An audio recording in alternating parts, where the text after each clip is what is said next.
Good evening. Everywhere I go on this island, it seems to me I find degeneracy. Watch a few movies, take a few notes. See, it's a lot scarier when there's no motive, Sid. We have a bargain. Watch a few movies, take a few notes. Do you feel the pain? Always the pain, I can assure you, will be exquisite. Watch a few movies, take a few notes. His entire work consists of violence, all the time, obsessed with the issue of violence. Mayhem, gouging out of eyes, autopsies on the stage. Come. It is time to keep your appointment. You heard the man. We want you prompt. We here at Palisades value punctuality, professionalism, and we have a very strict drug policy as well. You know, all of that stuff, because this is a professional, modern, ethical weapons manufacturer. How are you doing, chat? This is episode 108 of Deathball Feature Horror Show. It is the second episode covering British horror director Christopher Smith, who we happen to believe is probably the most criminally underrated horror creative, certainly in Britain anyway. The man is just not getting the love he deserves. He's getting the films out, but you know, you try and do research on the guy and people aren't writing about him. He's if you like this movie, maybe check these guys out sort of chap. Unfortunately, we're hoping to correct that. We're doing the rest of this arc all on Christopher Smith and trying to introduce people to him. A lot of this is a rediscovery. Last week we covered Creep from 2004, his debut. This week, very logically, we are covering Severance, his second feature film from 2006. But I will not be covering it alone. I'll be covering it with my co-host, that crime guy, who I haven't got a rap lyric for this week. How are you doing, sir? Looking forward to covering this one. Oh yeah. Oh, dude, your mic has gone janky. Oh, has it? Reset. Let's have a look. Is it still doing it? It kind of, yeah. These are not these smooth, dulcet tones we're used to. We're okay. Leave that with me. No worries, no worries. I'm sorry. It has been super busy, and I did not come up with a rap lyric. I was in the gym and I was thinking, oh, should I try and get him something along the lines of like something a little Cardi B flavored, like Wet Ass Crime Scene? I don't know. Oh God. It's good I didn't go for that. Then good. Oh no, definitely. Am I coming through all right now? Just yeah, I think getting a bit loud is what we're hearing. I will adjust you down a little. Or that might be people reacting to the original mic. Oh, okay. That's good. Wait, that's good. Okay. Need to swallow the mic. Oh, no need to swallow that jump scare guy. I'll try and whisper for you guys. We'll make it an ASMR stream. Oh, that was some Twitch energy, DCG. That was. Yeah, I'm testing out this new microphone that I've got, which has got like ears on either side. Oh, very classy indeed. Anyway, it's all pretty logical. Severance, I imagine. This was another one that you saw back in the day? Yeah, many years ago. So it was quite cool to revisit it again. Same, yeah. I just like Creep. I saw it back in the day, and I've basically not thought about it for a worrying number of years. You know? Yeah. And I feel a lot of these films are going to be like that. We just underappreciated, I think, is going to be the theme we go back to over and over again. I think so. I did find this film to be almost forgettable. You know, like when you mentioned it to me, it wasn't until the fact that you mentioned that Danny Dyer was in this movie that I was like, oh my god, yeah, I remember that. Oh yeah, exactly. It forget. I think you could forgive someone for finding it forgettable. I don't know.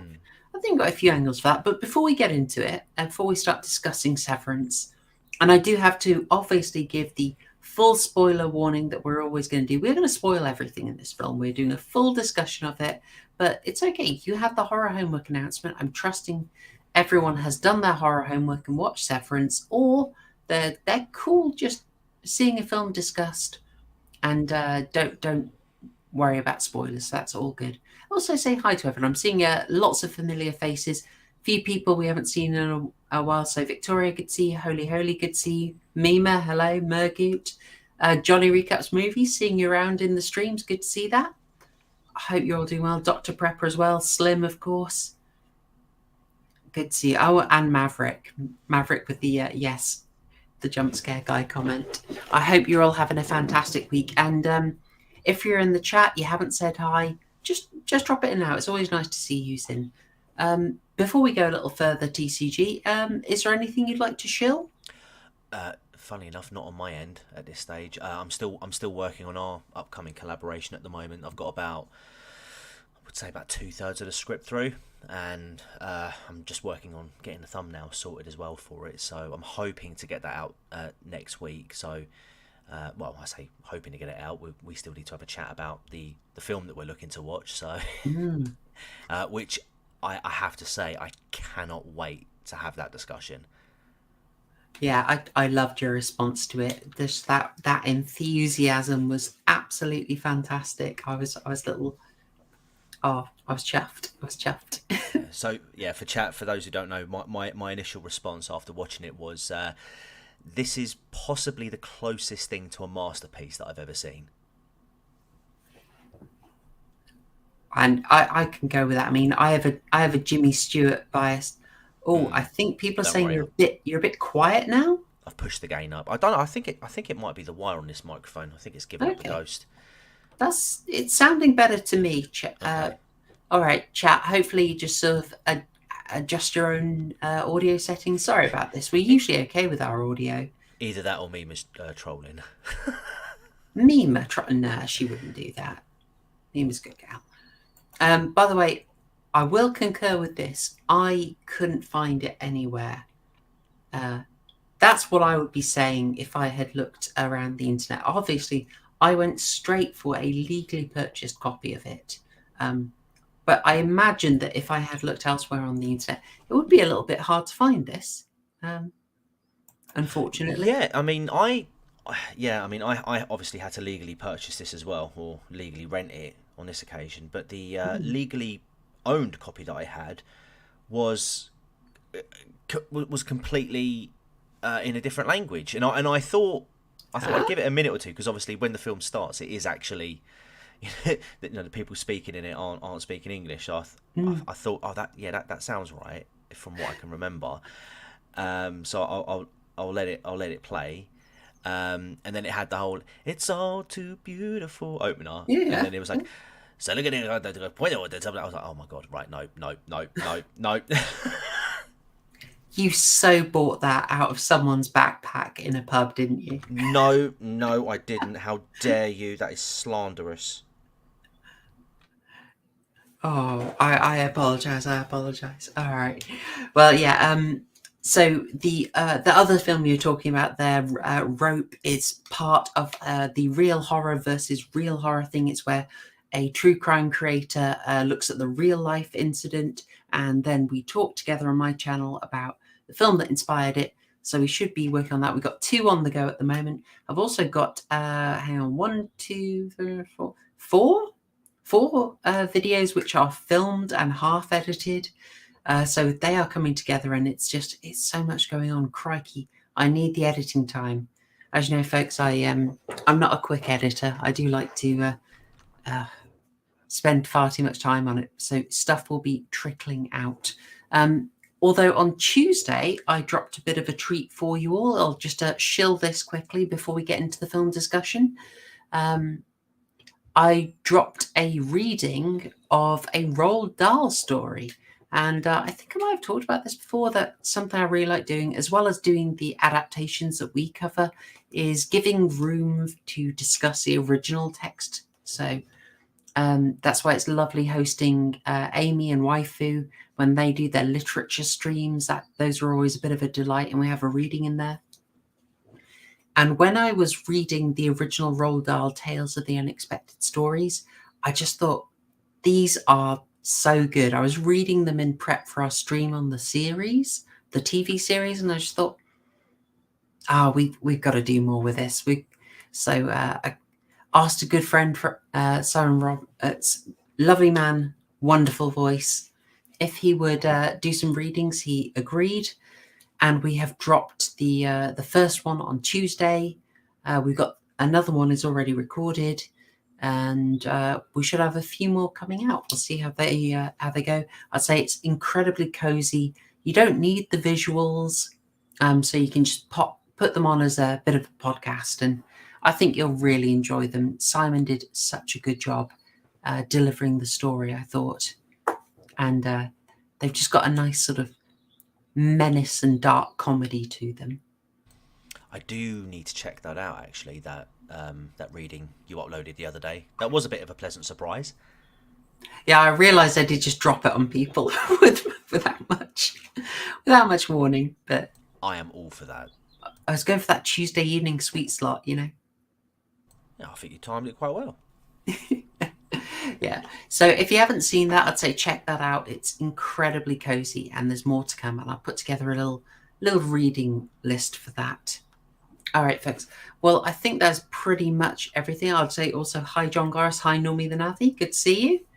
And let's get into discussing Severance. Severance is from 2006. It is the second film from Bristolian horror director Chris Smith. I'll get up a little picture of the guy.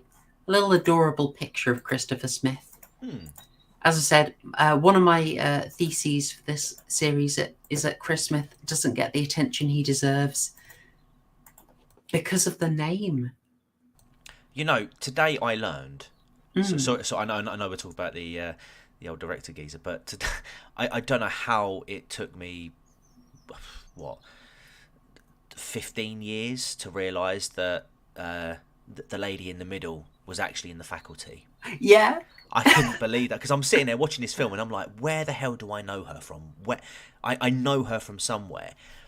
And like I said, because I legally rented it, I opened up Prime and I looked at her character, looked at her profile, and yeah, the first one that popped up was faculty. I was like, oh my god, of course. But it did take me a second to sort of think, where was she in it? Oh, it was blowing my mind as well. Yeah. It was kind of like with Sean Harris. I was just thinking like, oh my gosh, where do I know her from? And I could kick myself. The Faculty, as you'll know, I praise that movie so much. I massively rate it. And I should have picked it up, but I didn't. Oh man, yeah. I'm glad I'm not the only one. But yeah, it was. Yeah, I thought she was quite good in this, actually. Yeah, she does a good job. It was an interesting character. Like, I thought they might try and make her. I got the vibe that they might have her character as the American and as the woman be kind of like the sort of almost like 90s badass, you know, like a little bit Buffy, a little bit Girls Get It Done. I'm just too cynical. I'm too darn cynical after the films we watch nowadays. In 2006, and I mean, maybe this is just a Chris Smith, and I should also say James Moran thing. James Moran was the co-writer on this. The characters, you can put them into stereotypes a little bit, but they've all got a bit of depth to them. They've all got something else going on.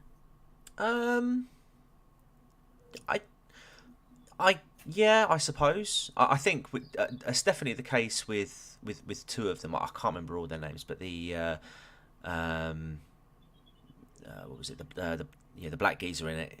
What was his character name? I can't remember. I want to say Billy. We'll call him Billy. Let's call him Billy. You know, he had a bit of a double thing going on, didn't he? Because he was kind of like the second to the like the team leader geezer. But then he obviously had this sort of underlying character arc of, you know, fancying old faculty lady. And then you had the sort of like the work appreciator, that little geezer. Oh, hang on, I'll get him up because I've please got my favourite screenshot of him. Yeah, you know, obviously he was quite. That's it. Yeah, Gordon. I love this character. He reminded me of my stepdad. Man, the geezer loves his job too much. Yeah, you've met this guy as well, haven't you? I think we all know a Gordon. By the way, TCG, can you confirm? I just picture a crime guy in a dark alley talking to some shady guy and says, "You got the stuff?" And he opens a trench coat full of VHS tapes. Khajiit has tapes if you have coin. I prefer not to say. If I speak, I'm in trouble. Fair play. Yeah. So, yeah, great casting here. I also thought, I mean, I won't be too harsh on it, but Andy Nyman is a guy we're going to be very well, I'm going to be lovely about him. I hope you are too, TCG. He's do you know Andy Nyman? Does a name ring a bell? Doesn't ring a bell, no. But I'm sure if you start reeling off things that he's been in, I'm eventually going to be like, oh yeah, I know who it is now. I think you would be like, he's one of those guys who, you know, he's rarely the lead, but he's been in so much. He's kind of in that dark comedy scene. He's kind of in the magic scene. He works with Darren Brown a lot. Actually, he's one of the co-writers with Darren Brown. Oh, really? So, yeah, seriously, they cross over a lot. Oh. But he doesn't. He's kind of like a mini character actor that you'll see in a lot. I mean, how can I say, when you see him standing next to all the characters, he's a little bit physiognomy checked, and you see why they sort of don't think of him as a leading guy, like not being harsh. I'm going to balance, like, he is not a typical leading man, but I will balance it out with the fact that he is the leading star of one of the final films we're going to cover in the horror anthologies, Ghost Stories, and he's brilliant in that. I'm going to risk it because I possibly have got it wrong. Maybe I should stall and chat nonsense for a bit longer. But do you remember a really cool zombie series set in the set in the Big Brother house? Yes, dead set. It's on Netflix. Got it. You can still watch it now. Yeah. That's it. Yeah. He was in that. He was Patrick. So you know how he's this absolutely soy-drenched individual in this? Right, yeah. In Dead Set, he is a complete opposite. He is the executive. He's the alpha, doesn't care, absolutely Bateman's everyone to get his way. So he plays he absolutely transforms between the two roles. So while what we've said about him sounds a bit harsh here, I think it's just he's actually leaning so hard into the role that he's very credible. So what you're telling me is that Andy Nyman could fit into that current trend going on Twitter at the moment, where you post two pictures of the same actor, which demonstrates their acting range. You're saying that one picture could be this one, what we're looking at now, and then the other one could be him absolutely bossing it on Dead Set. Yeah, I mean, I don't know the meme, but yeah, totally. Big range. Yeah, I'm getting all sorts of ones like, oh, this is a meme crossroads. Check, show us your third picture, and I'm like, no. I'm not posting any of those. No.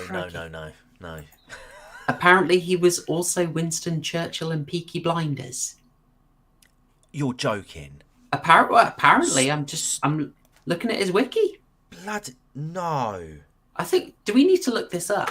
Sorry, chat. This has derailed me. Let's see if we can get this up. I watched Peaky Blinders, but then he would have been. I'm sure he would have been like. No. Dude, they done a great makeup job on him. I'm just gonna get that. Oh, okay. It looks. Oh, it was portrayed. He portrayed Winston Churchill in season 1. And then it was Richard McCabe series 2. Oh, and Neil Maskell series 5, 6. He's Churchill's been played by various characters in Peaky Blinders, but yeah, Andy Nyman was the first season one. That is mental. I'm just going to pull that up. Yeah, all right. I'm going to share this chat. Sorry, sometimes in the course of this, you just hit something. That's him, right? Yes. Yeah. Oh man. Part of the problem is my facial way. recognition is terrible. Absolutely. It doesn't matter if we're derailed. Hop on the Nyman train. I mean, he looks so different there, doesn't he? So the guy transforms. He's a chameleon. He's a chameleon, is what he is. Our man's going to need 3 images for that Twitter trend. I'll get us back to our boy Chris Smith. I mean, not as much to say about this, about the making of it. It's a director on his second movie. He got a slightly bigger budget, not a huge amount, but a respectable growth. So an extra 5 million to what he probably had for Creep, although we didn't get numbers for Creep. We got an estimate of about 5 million here. There's an estimate of $10 million. So seems like it was a little bit of an increase. He's once again co-funding it through Germany. Quite interesting. I think the National Lottery as well partly funded this as well. Yeah, National Lottery got in there, and they went and filmed in Hungary. Yes. Now I've got a little bit of a theory about this, because I think he's very canny, but I think at this stage in these two films, to get his movies made as a junior director, I think he's kind of having to play the trend hopping game.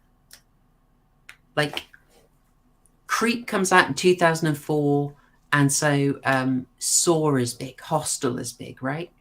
Right. So they throw in a little bit of that torture porn, a little bit of that grit, so you can say, this is kind of what we're into. Yeah, we're kind of like that, guys. Mm-hmm. And then once he's done that, he delivers something that, as we discussed last week, was a lot, it had a good amount of depth. It really wasn't in that vein at all. But he had enough that he could play off it. Like, I feel producers said to him, we want a movie like Saw. And he was like, yeah, I can do that. Look at this surgery scene. Here you go. He uses Saw and everything. Can I make my movie? Yeah, I think he could have just used CCTV footage from London. To be honest with you, he would have saved himself a lot of money. Thanks, Sadiq. Yeah. And for this one, right? This is 2006. So Shaun of the Dead's come out. The Office was still pretty hyped, and my theory is that the producers are saying, we want British horror comedies. We want Shaun of the Dead. Can you give us a horror comedy like that? And he goes, yeah, I can do that. I can do a British horror comedy. It'll be a bit like The Office as well. And you saw a lot of the adverts were like that. It's like The Office meets Deliverance was one of the taglines they used. Yeah, I can see that now. Yeah. The producers like, we want it safe. What's the trend? The trend, Shaun of the Dead. And he's like, I can do that. And then he's... Oh, sorry, go ahead. No, I was to say, although mind you, with The Office, that was, I think that had finished by 2006. I think it was like 2003 that the Christmas specials came out. So it could still be hot on that. Then.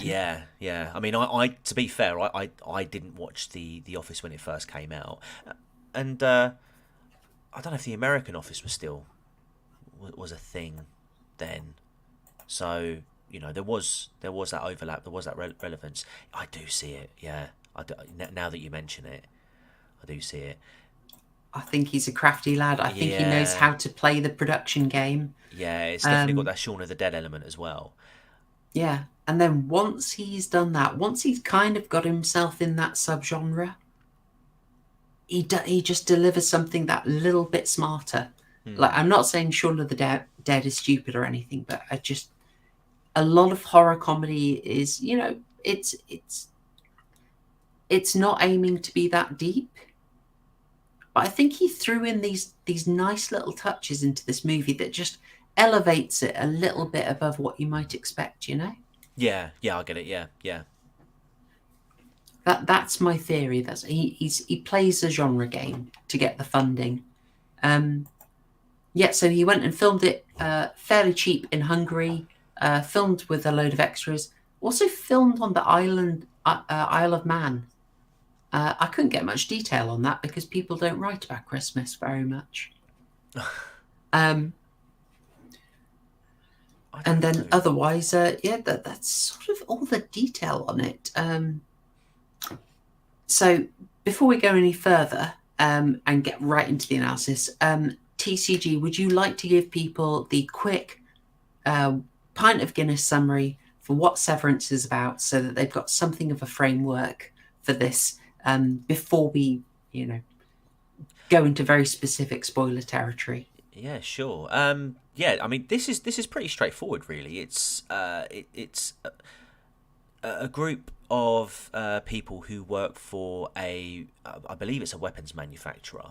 Mm-hmm. They go to, like you say, they go to Hungary, or they go to Europe on like a team sort of social event, like a not networking, but like a team building sort of event.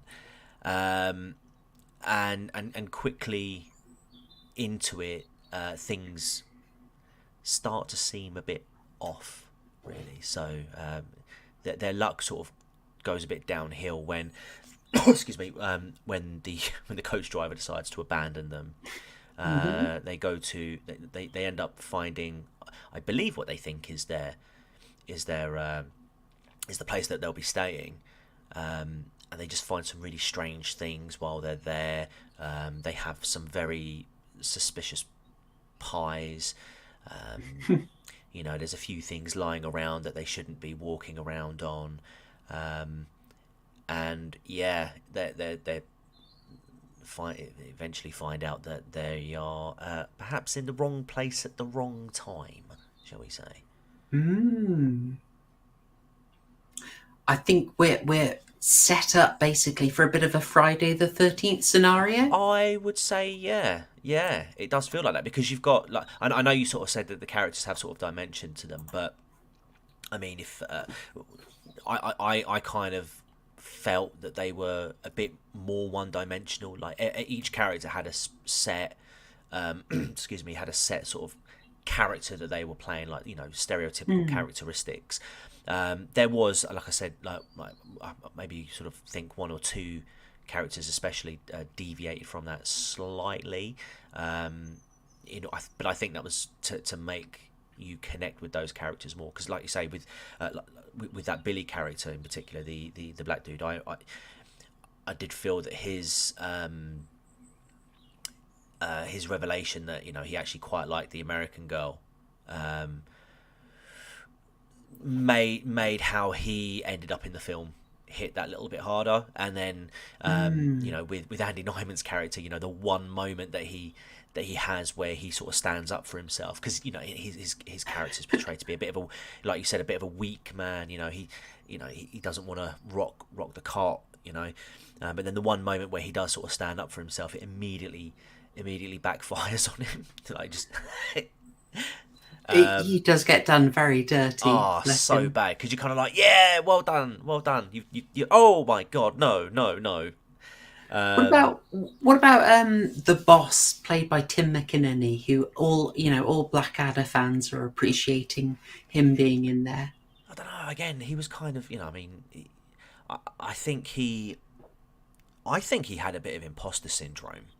Oh, totally. Yeah, I mean, I felt like he was a character who was in over his depth, but he was trying to play like the man who's in control. But you could easily tell that he wasn't as confident in his abilities as what he would like the other group, the rest of the group, to believe. He did strike me as someone who wanted to sort of outwardly project this confident, upstanding, morally good person, but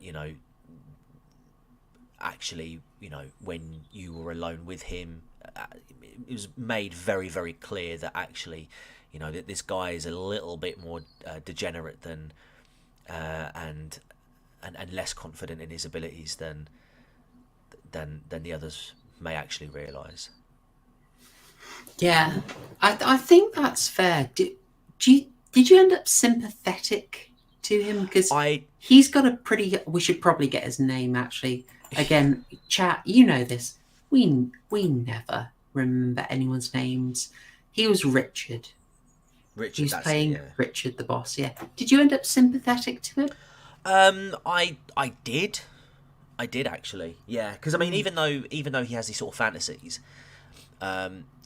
he doesn't actually act out on them, and so he doesn't actually do anything wrong, you know. And I suppose, you know, again, you know, when I don't want to sort of get too early into the spoilers, even though we've already given the announcement. But when it gets to a point where you know that he isn't going to be seeing the end credits, he does kind of have a heroic moment. I will say though, when it comes to the actual killers, I was a little bit disappointed in a way, because and it's only because when we were sort of getting the build up to them, you know, they were, you know, very much shadowy figures. They weren't, you know, the movie gives you the real sense of that they're an actual threat. But when they're all, you know, when they're revealed and, you know, they're out there, it does get a bit comical. And I think it takes away some of the earlier build up from you know, from the perception that we as the viewer are supposed to have of them. Yeah, I mean, do you think it's fair to say it's a bit of that thing of going between the horror and the comedy is tricky. It is, you know, yeah. What I've got on, and that's always a challenge for me. Is like you do that tonal veering, and it's difficult. So like what I've got on screen here at the moment. Sorry, I'll just respond to John Garcia. As you say, yeah, this sacrifice that he makes, it's unclear, but for me, I think he took a few out from what we saw, just because the numbers go down. I think he got one of them, because I think one of them got through, and then because there was a little bit of a delay. It's kind of annoying actually, because when he took his foot off, I was kind of like, run. Oh, exactly. I think he had enough time to get. I mean, he would have been injured, no doubt, but you know, he wouldn't have been blown to smithereens, I'd say. I really want him to have had that, because I think otherwise it would maybe one of my sour notes is I think that he was otherwise made a bit of a punching bag, and like a kind of very safe target punching bag, in a way that I probably stems from that he was meant to be a bit of the David Brent role. Yeah. And they play off it, so I really want him to have a win. Like, you got to give him the win in the end, that in the end, actually, he is the manager, he takes responsibility. Yeah. So and he does do that in the end. Contrast to when they're kind of like, you know, I want to go, and he's like, oh, you know, leave it to the morning, see how you feel. And then literally next line is, I still want to go. Yeah. Okay, I've made the decision. We're leaving. But it was good timing, but the comedy horror balance is tricky. Like, I've got this image up on screen. I thought, this is so beautiful. Like, this is gorgeously shot. This is from the very intro. We get this. It's setting you up for a bit of goriness. It's wonderfully menacing. Victim in sight, killer unseen. This is a very Friday the 13th angle. Yes. Yeah. Yes. And we get this just a couple of seconds after some really good comedy. YouTube's going to hate this image, but here we go. We have this flash forward we don't know it's a flash forward. It could be a random killing, but chat, behave. We get this in medias res intro. We don't know what the heck's going on, which is added to by the fact that they speak Hungarian and we get no translation whatsoever, which I absolutely love. Yeah, but I love that you know what they're saying. Like, when she looks, she's like, blibbly blabbly, and she just looks down at her bra. She's like, oh, God. Exactly, it's perfect. You follow the scene logic, and the girls are acting it so fantastically. Just like you said, TCG, you know what they mean, and it's a brilliantly weird scenario where they get that excuse to show something that no one's going to complain about. Well, yeah, definitely. I mean, It's all appreciated. Yeah, absolutely. It's all for the art. Exactly. So we have this little bit of comedy, and then we followed up immediately with a man being strung upside down and sliced from gullet. Yes. Doing his best Ed Gein impression. But again, this is sort of what I was alluding to earlier when I was sort of like mentioning about the introduction of the killers, or at the time you only see one killer. But again, when he's first introduced, it is quite menacing. It is quite threatening, and there's nothing inherently funny about what you're witnessing in that moment.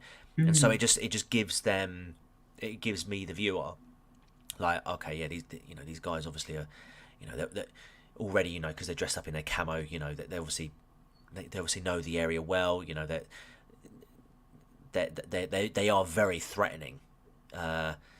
And then I just feel like, and with the way that they try to balance the comedy and the horror element, it does kind of jar it for me a little bit. Not to the point where it like ruins the film, but it's just kind of like you notice when they need to be competent against when they need to be absolutely bumbling imbeciles. I think that is very fair. That's very fair indeed. I just saw a question I want to get to. Lil Gamba. Yeah, Dead Set is amazing. That's the one you're thinking about that we were talking about. Was that written largely by Charlie Brooker of Black Mirror fame. Can't recommend it enough. We are going to get round to a zombie arc, or we'll find some way to cover Dead Set, because it's honestly one of my favourites. Again, I've not watched it in years, and it's literally on Netflix right now. So, but I do feel a little bit scared. Yeah, well, it's effective. It does a comedy, but it also gets absolutely brutal. It balances it really well. There's something in terms of the type of comedy they're doing. There's something kind of interesting in the fact that this is from 2006. And so it's sort of interesting seeing some of the attitudes in here. Like, people I've seen aren't a big fan of Jill Blake. Sorry, Claudie Blake. I'm going to get this right. I don't want to slander the woman. She did a good job. It is Claudie Blakely. There we go. Yeah, it's, yeah. Claudie Blakely playing Jill, who is the first woman on the left here, sitting directly behind Andy Nyman. She has an interesting, I wouldn't personally say endearing introduction. I don't know how you felt about it. When they're all on their way to the campsite and they're playing a promo video. I saw absolutely nothing wrong with her statements. She was pointing out unconscious biases within the video, and I think she was totally right. And they should definitely look at their recruitment process to increase the diversity and inclusion within the. Am I doing it right? Am I saying? Yeah, right you're doing it right. Don't worry, you Excellent, passed. You're fine. Yes, it's all fantastic. good. It's all... Yes, yeah, brilliant. I mean, we're out of the Q4, so I think the year-end assessment we've passed it. I think they're all going to forget by the time next year. Don't worry about it. Oh, fantastic! Yeah, what she said was bollocks, mate. I was torn about this. So if people haven't done the horror homework, if they can't remember, she complains about who's in the video. And if you're wondering, PH, why have you taken this janky screen cap? I took this because when I tried to take the screen cap, the X-ray thing on Amazon showed me all these extras, and I just found it really funny that they all had the exact same photo for just being extras in this promo video. Oh, there we go. I can see the names now. Jamie Higgins, Neris Martin, Murray Golding, Cindy Svensson. Thank you, Amazon. Very cool. That's definitely what I wanted to see. all the extras. I just found it a bit funny when she was complaining about the homogeneity of the group. How dare it's I know that was something I found a little bit interesting. Was sort of, was the film pro her? Was, you know, in 2006, were they saying she was kind of making a point and the boss was a bit cringe, like in a David Brent way, or is she meant to be a bit of a harpy? And I mean, what do you reckon? No, I think it was in there just to mug her off. I mean, you speak about the David Brent role. I mean, yeah. I mean, when oh god, what's his character name? Yeah, when Richard turns around, he's like, oh, you know, well, we've got characters, and then you see the extra, the black skinned extra come along. He's like, see, we've got extras, and then he holds up the gun, starts shooting, and I love that after he's fired off the last round, the geezer just smiles. Yeah, that video was amazing. Yeah, and then she was just like, oh yeah, that's brilliant. Like, but and I'm kind of thinking, love, like, don't you want people to protect themselves? Like, does it matter what skin color they are? Come on, you're showing your low expectations here, love. Yeah, I like that. I mean, I don't think it's so straightforward that she's just like the, you know, she's like the awful harpy shrew. But I think this film, at the time, you know, 2006 film, I don't think it would get through the sensitivity readers today. I think you are meant to see her as like, yeah, you're not meant to be with her. Like, I think, yeah, mug her off is quite fair. The other things that have been added, yeah, Normie's right. Her idea of non-lethal landmines, I kind of love as a satire of that position. Like, love, you work in a weapons manufacturer. She would be the person who makes the Raytheon bombs with the pride flag on them. You know, brilliant. Those. Yeah. She would make that. She would say we need representation in armaments. Yeah. You know? So I think it kind of mugs her off, but you see her. It doesn't make her just a pure stereotype, I think. But yeah, her going to this weird thing of the room full of, you know, fairly representative sample, and her getting so annoyed over that. I think we are meant to see that as a bit of a ridiculous complaint, while also appreciating that Richard is being completely cringe. Yeah, in trying to defend it. Yeah, and also, yeah, Richard just turning around and just sort of like, you know, a quick glance at Billy after making like, you see, yeah. That is like proper David Brent. It was, yeah. Richard is, let's be honest, Richard is David Brent, and I think there's probably a producer saying we need to do a David Brent character, and he does a good job. He's not exactly Brent, but he's playing that role. I like John's point here. So she was, if you don't remember, that's a lovely sequence where we get a long sequence following her through the lodge at night. I'm going to see if I've got any screen caps from it because I quite liked it. Is that the bit when you see the spider on her back? Yeah, you see the spider on her back, exactly. And no, I haven't got it. You see the spider on the back, so you're set up for the big scare. When's she gonna see the spider? It's dramatic irony, right? We know something the character doesn't. She follows through. She steps on a loose floorboard and kind of breaks it. That's a setup. Lovely. That gets paid off later when the bad guys attack. And we're just following her for a while. Then when she finally sees the spider, it's like, instead of shrieking, she's just nice to it. She releases it. And at that moment, like, our tension drops, we relax a bit. We've had a tension release. We're sort of, oh, that's a bit funny. Yeah. Nice one. You played us. And that's when you suddenly see a guy creeping on her from the window. It's like, yeah, it's a good jump. It's perfectly messing with our expectations.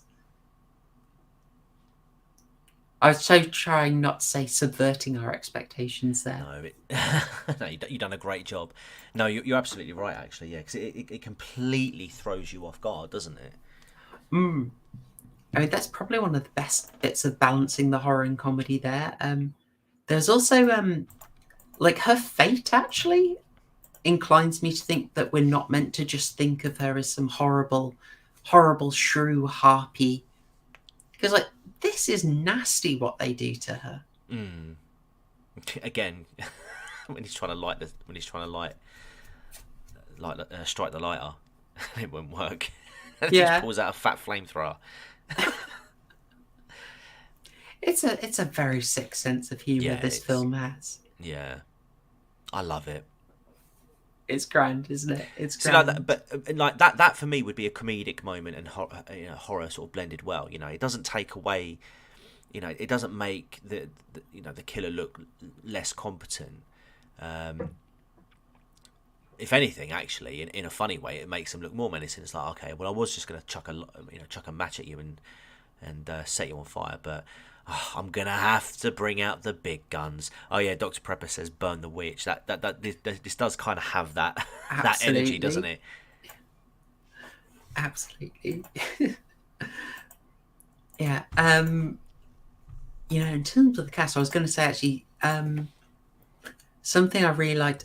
We don't really have them in this, but there was a detail when we're talking about the characters who get development or not. I'm with you on Billy. There was something else with Billy. So the black guy played by Babu Sisse on the right there. He also gets a little bit of development after the coach crashes. And like he's been a bit of a lick spittle, like kind of like Andy Nyman's Gordon. He's a bit of a, he's a bit of a brown noser. He's a bit sort of placid, playing up to Richard very softly. And after the coach crashes, he kind of unleashes a little bit. And I get the feeling like you suddenly see he takes it seriously, and suddenly he's like, okay, I can't just be kissing butt anymore. I can't be. He sort of like grabs Richard, shakes it, and you suddenly see, oh, hang on, there's a bit of a dominant side here. This is a bit interesting. I quite like that from him. Well, in a way, it's kind of like he is kind of the opposite to Richard, isn't he? On the one hand, you've got Richard who is, in a position of power, but doesn't know how to use it, but doesn't want to give off the impression that he doesn't know how to use it. And then on the other hand, you've got Billy, who's someone who is searching for that, position, but knows that he's got it within him, but is almost afraid to let it go. Is almost afraid to unleash it and actually show people. And like you say, it isn't until the point where it becomes completely evident that Richard is just not fit for the job that Billy then goes, right, balls to this. I'm stepping up. So it's almost like if you put them two together, you'd probably have like it's almost like one person split into two, kind of like when Rick and Morty, when they get that detox and get rid of all the bad inside them, but it turns out that they're just like the bad side of Rick and Morty are actually in like a toxic vat, and then they escape. You've got two sides of essentially the same person. I can see that reading. Yeah. I'm not sure where Andy fits in that though, but yeah, I definitely think that Billy and Richard are characters that that are almost like the inverse of each other, like quite literally opposites. That there is something to that. So Richard goes out by making a big show of things, right? Like he goes out blaze of glory. But darn it, we just said his name, Billy. Billy goes out the exact opposite, just like he goes out like deliberately trying to be quiet. Yeah. He goes out in the background and just trying not to alert guards, and he makes his own sacrifice in a way. Yeah. Another thing as well is in the film, they're both fantasizing about the same woman. Oh yeah. And again, while Richard obviously doesn't act upon it, or is quite creepy, almost like makes it obvious that he's into her, but tries to David Brent his way out of it. because he doesn't want the he doesn't want the email from HR asking him to come to the office. Whereas Billy has the same sort of feelings, but in a non-degenerate way. Richard is very sort of lustful towards her, whereas Billy, kind of actually almost pictures himself in like a proper relationship. And it's interesting as well that, again, opposites when they die. Richard dies alone, whereas Billy actually dies in the arms of, I forget her character name. Jesus, it's just escaped me. We never know the character names. It is Maggie. Maggie, thank you. Yeah, he actually dies in her arms. By the way, since we're speaking of Richards, I should just say quickly, Richard, all right, hey, happy birthday. We were waiting for it. We're waiting, and you snuck it by us. You snuck it by us, man. But we would give you a happy birthday on stream. I'm glad you're here for this, man. And many happy returns. We'll get it right one week. Yeah, we aren't that far off, are we? No. Yeah. So, there's a few. Do you reckon, and who actually gets to be with Maggie? It's only Danny Dyer. Yeah, only bloody Danny Dyer. He is great in this. I think it's like the thing of just, even if someone can only do one thing, get them in the role where that's the thing they have to do, and then they're brilliant. I mean, essentially, Danny Dyer is playing Danny Dyer. That's it. I've met him twice actually, and I can't. He is exactly the same person that you see on screen. Is he? In terms of mannerisms and everything? Yeah. Yeah, quite literally. Let's get him up there. And in fact, I think it was around about this time that I did meet. Yeah, I think it was around about this time I met him. 2006, 2007. Yeah. See, I think Severance. Yeah, it was. Yeah, it was around that time. Earl's Court. For our American friends and just non-Brit friends, because I don't think Danny Dyer will be well known. Do you want to just give people the quick 101 on Danny Dyer? I'm just going to turn my light up. Yeah. I mean, Danny Dyer essentially is a British actor, a Cockney lad, or London lad. Most popularly known for his accent and his Cockney rhyming slang in his scripts. He has starred in films such as obviously this, Football Factory. I think it's The Business. I think it's called. And he even had his own game show at one point on BBC recently. But yeah, he's in more recent years he's most popularly known as for the character of Mick Carter in the British soap EastEnders, which he recently left. I think it was last year he left. But yeah, I mean he's been around for a little while. A little bit of like a Cockney Mark Wahlberg. Kind of, yeah. That's a good comparison. Although, I suppose it's a rough comparison. Yeah, I'm thinking. Straight Heads. If you've seen Straight Heads, that's a good film. That's got him and Gillian Anderson in it. Really? That's a pretty cool film. Trust me, it's really good. In fact, that's probably one that I would say that we could cover on this channel. Ooh. Yeah. Nice. So basically, I think they go out on a date. Danny Dyer and Gillian Anderson. I think the car breaks down, or something happens. I can't remember exactly, but they get attacked by a group of men.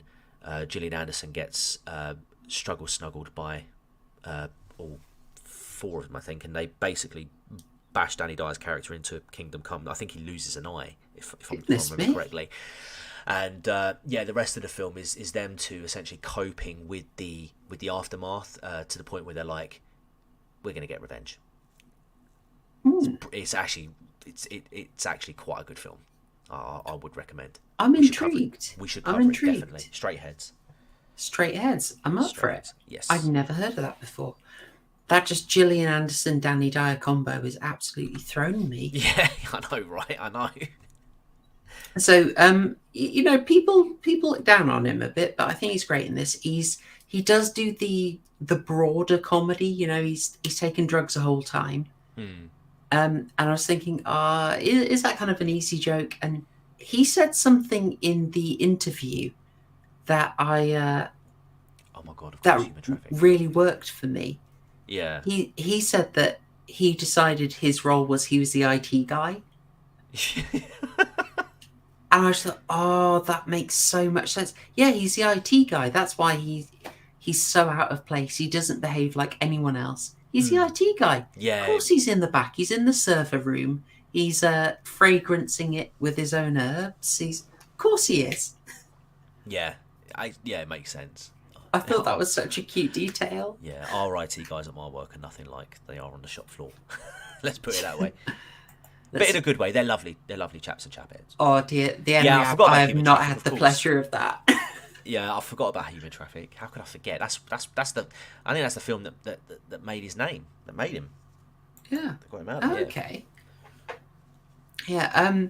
So having him here, this is an interesting thing. So this is where we start to get into the depth of it. So we've said, hey investors, it's like The Office. It's like Shaun of the Dead. It's a cool UK British comedy horror, etc. It's Shaun of the Dead with Friday the 13th meets The Office. Please fund me, which is fair. You need to get your money if you're going to make your film. And so you need a way of selling it, right? But I think this is where we get into a little bit of like the deeper stuff of some nice touches that happen here. If I can make some reaches, Go for it. So what we've seen here, after Danny Dyer has taken mushrooms, right? We're expecting him to be hallucinating. They actually filmed a scene of him with a talking deer that they took out because they thought that was just a bit too weird. I don't know why they would do that. I mean, he was on shrooms. Yeah. I had a mate who was on shrooms and he ended up having an argument with Captain Birdseye in the toilet. So, having a chat with a deer, that's not going to be. It's not that too far, unusual. is it? No, Not that big a at all. stretch. So what we kind of get here, and this is where I'm going to reach. In this scene, Danny is, or his character rather, I should get the name. It is Steve. I'll probably just call him Danny Dyer. Danny Dyer, on shrooms, sees another version of himself, a doppelganger, and he's freaked out. They're looking across the room at each other, and you're not sure which is which is like him. He then goes out and he sees another doppelganger of himself. You got the fact that in this shot, he's next to a window that's cracked, like it was a mirror that was cracked. Like he's got a split identity here. And that's interesting confusion. And you're just thinking, okay, this is just him on shrooms for a laugh, right? It's just the comedy. But lots of them have little hallucinations over the course of the film. You have Richard the boss has a little hallucination about going and seducing Maggie, and then finds out that it's actually Toby Stevens in a wig. One of the that scene stuck with me. That was special. Oh my god! I didn't know how to feel. I felt very conflicted. Yeah. When Gordon is jumping up and down on the diving board on the swimming pool, and he's just kind of doing it for a weirdly long time. That to me strikes me as like, that's not a normal thing to do. He's acting like he's under the influence of something. They're building that in, and we'll come back to that. But the main thing is like the doppelgangers, right? And I think what Severance is doing, what Christopher Smith has built in, is the idea that for all these office workers, all these kind of normie office people, for the arms company Palisade, they kind of have their own doppelgangers in the killers. Okay. Right? So for a start, there's 7 people. Yeah. There's 7 killers. Right? All right. Okay. Palisade has them as the sort of acceptable face. But we also find out from the files and the history that we get that Palisade was directly involved in the area, that it was funding the war crimes. And it's like, that's a sort of the flip side of it. It's the sort of the dark shadow of the office worker. They're the presentable face, and the Eastern European war criminals, they're the other side. They're the dark half of it. Right. Okay. Yeah, I did pick up on that, and I felt like, you know, this film was kind of Iron Manning it before Iron Man was released. Yeah, a little bit. Yeah. So it's kind of about them confronting the nonsense. You get the big comedy version of it about the idea of what they're meant to be. You know, we get the fake promotional video from Palisade about what it's like in their corporate environment. And then we're fed the sort of real version of it. So maybe doppelganger isn't exactly the thing, but maybe like the light and the shadow versions of the self. Yeah, hang on, John's got it. Well done. Civilized versus savage nature. Yes. Yeah. Yeah, well, I think our characters are the civilized version, but the savage side of what they do, the dark nature of what their business actually does, is what they have to be confronted with. Yeah. And that's like the serious version of it. There's the comedy version of it as well, which I think was one of the funniest bits in the movie. You know, this bit. Oh my god, yeah, that bit was yeah. So just for clarification, TCG, do you want to just for people who didn't do the homework, what are we looking at here? So we are looking at them. They've escaped. Well, effectively, they're getting away from the killers, and they excuse me. They go to what turns out to be the actual place that they're supposed to be staying. Mm. And this guy who's holding the bazooka is like, "Oh, you know, fantastic. You know what you're doing here. What took you so long?" And obviously he has no idea what's going on. So they sort of very quickly brief him like, you know, we're being chased down by killers. And he's like, "Oh, okay, fantastic. Oh, I've got just the thing." So he pulls out this whopping great big rocket launcher. The killers come out from the woods. He aims at them. He fires at them. The rocket goes straight towards them and then up into the sky. And as it's going up in the sky, everyone looks up and they just watch in amazement as it goes up and up and up. And then they notice a plane is flying in the sky. And the rocket likes the plane in the sky. And the rocket's like, "I want to say hello to you." And yeah, they end up killing everyone on board. And then he just chucks. Well, in fact, before he even chucks that down, them two in the background, Maggie and Steve, they've just bailed. It's great, isn't it? Yeah, he just dumps that and then runs decking over. Oh, I also forgot to mention as well. There's the two Eastern European women that we saw with their bra, you know, just in their bras. Yeah. They're actually at the place as well, because when at the beginning, when Danny Dyer's character Steve is on the coach, he goes online and he orders a couple of Hungarian escorts, and they're there, and then that's why they're there. Yeah, because he's ordered them.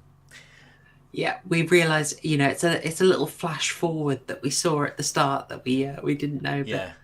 I love that. Do you remember the website he went on? Oh God, no. What was it Balkan called? Babes. Balkan Babes. It cracked me up, but yeah. Okay, like it's 2006. This is made in, so like a lot of the commentary in this is a little bit. I'm not saying it's aged badly, but at all. But it feels quite of its time. Yeah. You know, the so the thing of it's a lot concerned with the war on terror and having fun at that, and like a terrorist is who we say is a terrorist, but oh look, our attempts to take down the terrorists actually took out a plane. Oof. Yeah. And that ultimately the terrorists are people that they armed. It's like, Yeah, hence the Iron Manning it, because yeah. yeah. Yeah, I mean that comparison you made really is good. It is the Iron Man thing. It's I mean, I don't know. It's not like it's subtle, but it's not like it's out of place. I think that's fair. It's not like the message is aged poorly at all. No. I think it's still there's still relevancy in it to this day. Yeah, even to this day.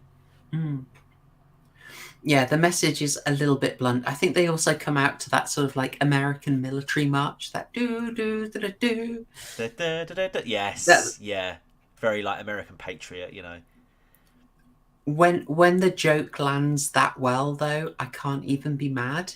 No, that's it, and it's so good. It is so good. By the way, a question for you. I just thought of this while I was watching it. How much do you think Danny Dyer's outfit there is? It's a little bit Chris Chan. Oh God, I didn't. I think he needs the old sonotube. It would definitely complete the set. Was Chris Chan even around in 2006, 2008? He must have been. Was he? Chat? Do we have any Christorians? He must have been around at that time. I swear we could just shoot the medallion onto him. I just get the vibes. Alternate dimension, beefy, beefy Christian, crikey. So I guess one of the other questions is like we are. Oh, hang on. No, 2008. We're getting 2008. Okay. Oh. So what we can ascertain from this is Danny Dyer created Chris Chan. Confirmed. There you go. This is the merge. Merge was preempted. Oh no! I mean, Rich here is saying longer than 2008. Yeah, I was saying. I feel like he's been around since. I mean, obviously, you know, he got popular as a kid, didn't he? You know, he had that interview on TV all those years ago, so which was way before that. Yeah, he must have been around at this time. I'm a normie. I have no idea. Fair point, normie. I mean, you told us. You told us straight out. You never deceived us. All right. Yeah, it's a nice thing when you realise that the flash forward has set you up to that Danny Dyer is going to get the girls out the pit we saw at the beginning. I love it. Lovely bit of setup and payoff. Also, we're expecting, in a horror comedy like this, in a Friday the 13th style thing, we're expecting a kill early on. Yeah. I'd also say it's a really good idea because it actually takes quite a while for the killing to start. Yeah, it does. It does take a little bit of time, doesn't it? Yeah. Not a bad thing. Even though it's a 90-minute movie, I think you do feel it a bit. Do you think that's fair? Yeah, I think that's fair to say. Dom is not wrong. By the way, also, hey Dom, good to see you, man. I hope you managed to find this. This is not easily found on the wider web, so yeah, it may need paying for, but I think you'll find it worth it. It's a bit of a gem. So I don't know if you want to. I was going to take it a little bit more in the direction of what the heck is even going on, like some of the mystery that we uncover. Yeah, sure. So it's because we know they're being hunted. Initially, we think it's just the one, and then it's a bit of a... So when Maggie just shoots a guy in the head after a wonderful setup and payoff, you think, oh yeah, job done. And then finding out there's 6 more of the buggers. I swear I've got a nice photo of them all. I have. I'll switch on to that. It's very dark, but we should... You can count 6 of them. It's true. That's a bit of... It's played a little bit for comedy. Mostly, to be honest. It's played for comedy. But it raises a question: what the heck's going on? This isn't just a lone psycho killer in the wood.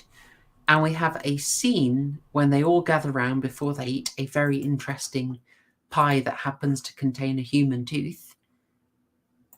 And they talk about what the heck is going on. And we get the 3 explanations. I really enjoyed this bit. I don't know, how do you feel about the 3 explanations we got for what is happening at the lodge?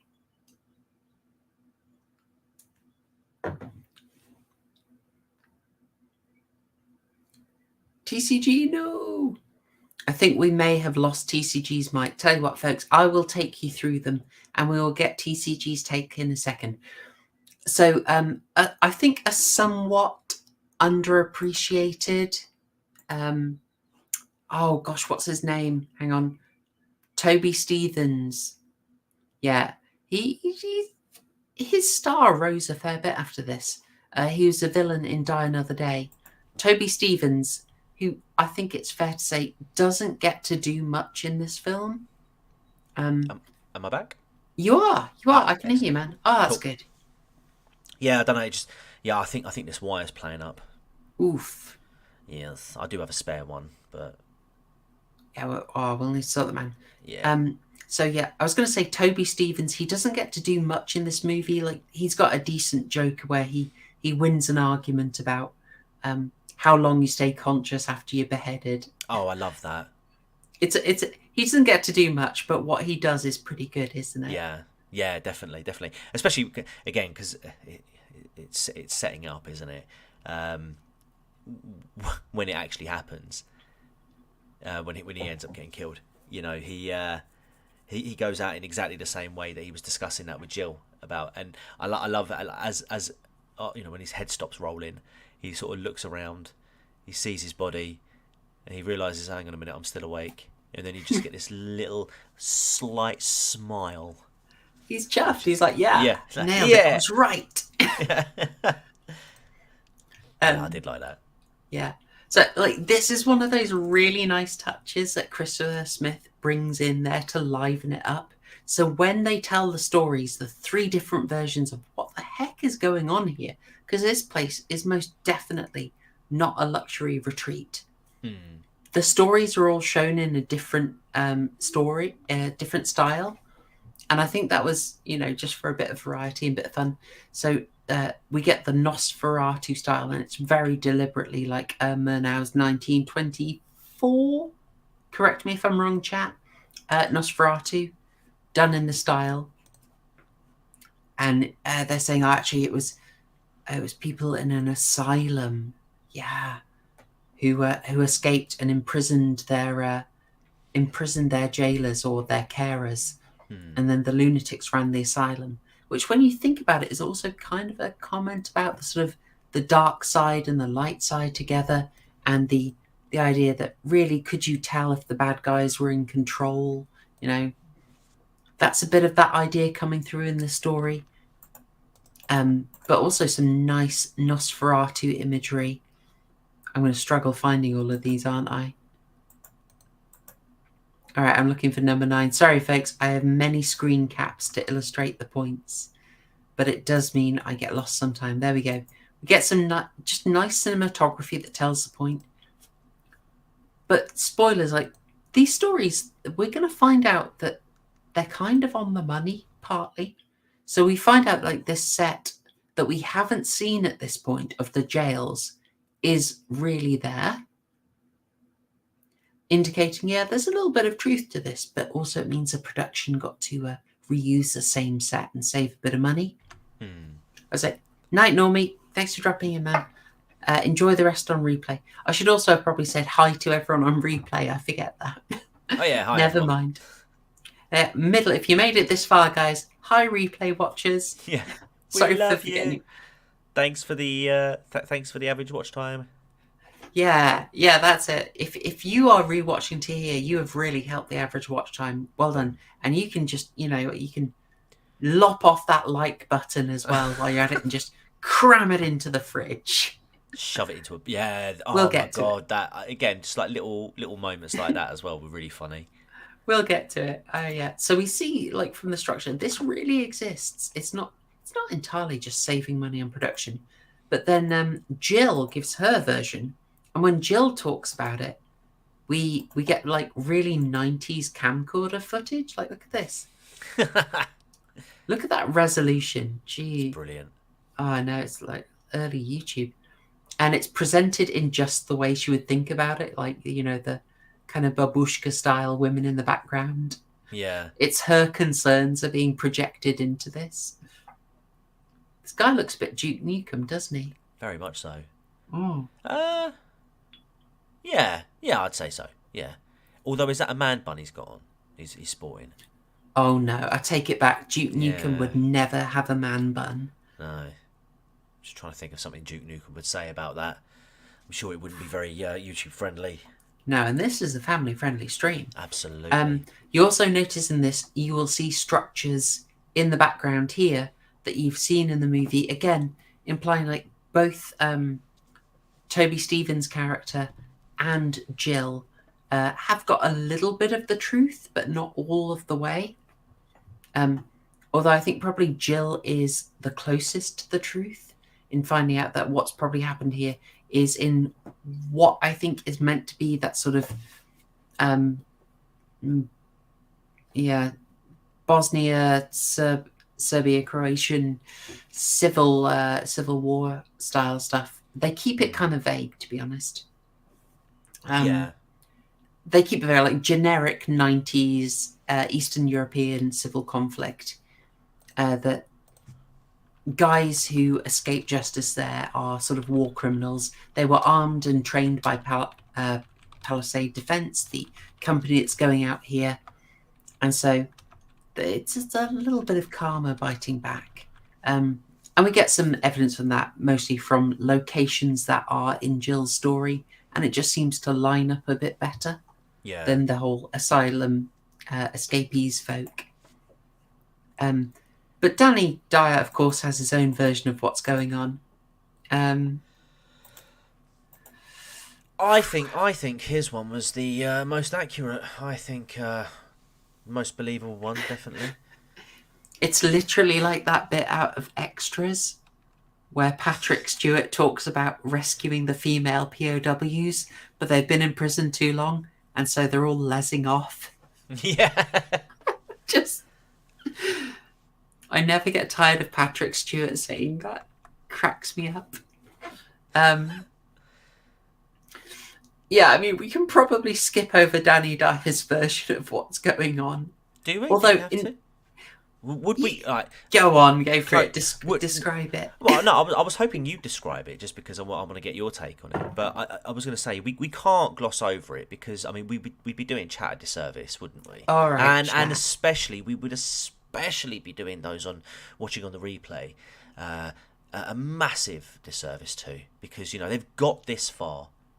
You're right. We wouldn't want to do that. Well, speaking of providing full service to someone, full and satisfying service. Brilliant. Danny Dyer's suggestion is that the lodge used to be a sex lodge. It was a hospital after the war, and all these wonderful blonde, blue-eyed, svelte, athletic Eastern European nurses were in there looking after some old boys.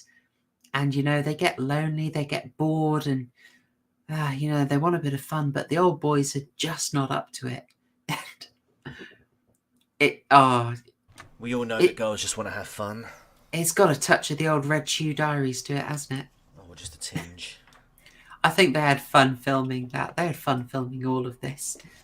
Oh, I bet them old geezers had fun. So, maybe. Probably very confusing. Anyway, it's very was it Robin Asquith? Was that his name? I've got no Confessions of a Window Cleaner. These are the kind of references you turn up to this Channel 4 chat. I know. That's why I keep coming back. He turns up, and Danny Dyer's story is that the nurses are just desperate for a bit of attention, and luckily this random geezer wearing a good wig turns up, and he's well. The nurses are just on him before he can escape, and it leads to a lovely punchline.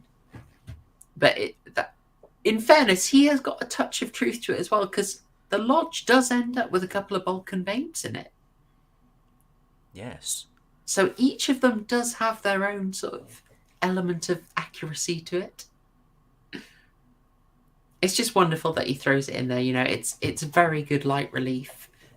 Jill doesn't appreciate his story, unfortunately. Of course she wouldn't. Of course she wouldn't. No. Sorry. So we did raise it. It's not just recount. We're not just doing this to sort of recount a fun bit and talk about the different creative styles that this was shot in to praise Christopher Smith. One of the things that's raised is the idea that it's the asylum, it's the insanity. The killers are insane, right? And then Jill's version is Palisade developed a nerve gas that attacked the sanity, right? Right. And what I think that feeds into is the fact that most of them there, they do show some like psychological disturbance. I talked about the hallucinations. You did, yeah. So what do you think is something like in the area that's causing them to... I mean, obviously Danny Dyer's is self-explanatory. Yeah, I think that's it. I think we're not told one version that's definitively correct, but I think from what we see from everyone hallucinating a bit is that, there probably is something in the environment still left over, some Palisade product that's messing with their head a bit. Yeah. Yeah, it's not really followed up though, is it? From what I can remember. No, I don't think they don't go deep on it. They don't really spend any time giving you the full answer.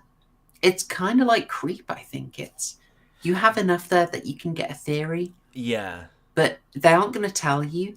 And if they were going to tell you, they'd tell you in Hungarian with no subtitles. That would be brutal. Yeah. And that's what I like about it. I mean, oh gosh, if we had a Hungarian friend who could translate a lot of the stuff in there, you'd probably get an extra level to it. Yeah. If only. Anyway, I know a Hungarian or two from my work, but again, I'm not going to get them to go through it, because I mean the only bit that they can translate is the opening dialogue, and I don't need a translator for that. Yeah, there's the files as well that are discovered that are written in Cyrillic. Toby Stevens' character finds a bunch of files locked away. Yeah. Do we? I didn't really pay attention to them, if I'm completely honest, which is a bit annoying. Well, they're not translated. No. They don't tell you anything. All you see is that Palisade had something to do with it because the logo's there. You would say that this is kind of like a stylistic choice or like a creative choice from the director, because like you say, quite validly so. This isn't the first time that he's done something like this. No, I think he wanted to mix it up, and he also wanted, he had to get the comedy in there. It's fitting the vibe really, but also I'd say to an extent there's a little bit of padding. Like it's a really simple story, so I think stuff like this was to sort of expand the runtime a bit. Yeah. And I mean, I don't compare. I see it didn't work for everyone. Yeah, it does take you out, as John says. This is part of the problem of the comedy horror. The comedy is often going to work against the horror and just gives you a different vibe and sort of tells you don't take it too seriously. Yeah, it's a tough thing to balance. It really is. Like I said, I think the bit where they failed the most on was, as I say, was with the killers. As I say, there was the only one moment that really sticks out to mind where they got it right was, as I say, was Jill's death. I felt like that because like I say, it didn't take anything away from them. But then, I say there were other parts in this film where it didn't like fit quite as well, which was a shame. But overall, like I say, it doesn't ultimately like ruin the film or anything like that. So no, it's tough to do. It's very tough to do. For me, one of the areas that they got the comedy horror very well is Gordon's fate. or rather Gordon's foot. Yeah. Oh, that poor geezer. It's yeah, I loved it. They go paintballing because of course they go paintballing. I thought, I mean, maybe something we haven't discussed it is there is a kind of weird authenticity to all the office stuff, like just the office relations and the stuff that you do, the paintballing. It did ring quite true to me. Yeah, it is something that Although I would say it's more like something you do with like friends or whatever. But I mean, yeah, it works. I think. Yeah. The nitpicking over. I mean, this is again maybe me. Tell me if I'm absolutely reaching here, TCG. But they go paintballing, and Gordon's all about the rules, and then they just shoot him for fun, and it's quite epic. But then they're all saying like there are no rules in war. Yeah. Which is kind of true because their business is kind of acknowledging like their business does not stick within the rules, and the killers that they meet are the kind of proof that there are no rules here, right? Correct. Is that a massive reach? Yeah, it's no. Again, it's a commentary, isn't it? I mean, like, essentially they are essentially a company batting for both sides, really, aren't they? I mean, you've got yeah. I mean, I'm just doing this deep. Oh, sorry, man. Go ahead. No, I think it works. What you're saying. Mostly, this is probably the best joke of the film for me. Gordon stands on a bear trap. They are absolutely inept at getting him out of there, and they get it open, and then they can't hold it, and it snaps on him again and again. Oh God! It's rough, isn't it? It is brutal. Yeah, absolutely brutal. And you have it's for me, it's so well integrated that you do feel a bit bad for Gordon. The effect is good. They're doing the classic thing where he's got a sort of stump prosthetic on, and he's sat down with his foot buried into the dirt. It's done very nicely. They used an amputee stuntman to actually take the original leg off. Oh, really? Yeah. It's a very nice edit as they transition from him to the stuntman with the bear trap actually closing on a prosthetic leg. Oh, it's really well done. Yeah. I didn't know that. Yeah. It's so well done. Excellent stuff. And it just leads to these wonderful, weird scenarios like, oh, we got to keep the leg cool. Shove it in the fridge on the bus. I absolutely loved it. Yeah, oh yeah, but he's like, yeah, there's a fridge on the bus. She's like, oh, great. And he's like, oh, you're not being serious. I can't get enough of him just like pulling the little Schweppes bottles out so he can shove them. And they just take the boot off. It's brilliant. And then when they go back for it later, Danny Dyer gets a little touching moment. And you think it's sweet, and he's like, oh, I left Gordon's foot on the bus. Yeah, and he's there tripping, and he's like, sorry, Gordon. I absolutely loved it. So that for me was the comedy, just absolutely peak. Yeah, 100%. And they made a hairy foot as well. Look at it. Oh. I love it. That's one for the feet fans in the chat, I'll tell you. Oof. Oh dear. If you need to cure yourself after watching too much Abby Shapiro. Oh, dude. So you said the killers didn't work for you as well. Well, they did attempt to be a bit scarier. So I thought if you just want to talk about the bit where they're aiming for the scares a bit more. Yeah, let's do it. Yeah. Yeah, I mean, to be honest with you, I kind of preferred it when we knew very little about them. Like when they're stalking. When they are stalking the group. I mean, after another bit as well is like after the coach drivers left them and abandoned them. and it's Jill and what's his name, Timothy. Mhm. Timothy, yeah. When they find him, and they've absolutely gone to town on him, down by the lake or by the river. Sorry, it's kind of like who would do that? Why would they do that? Yeah, I felt like it would have been a better choice had they had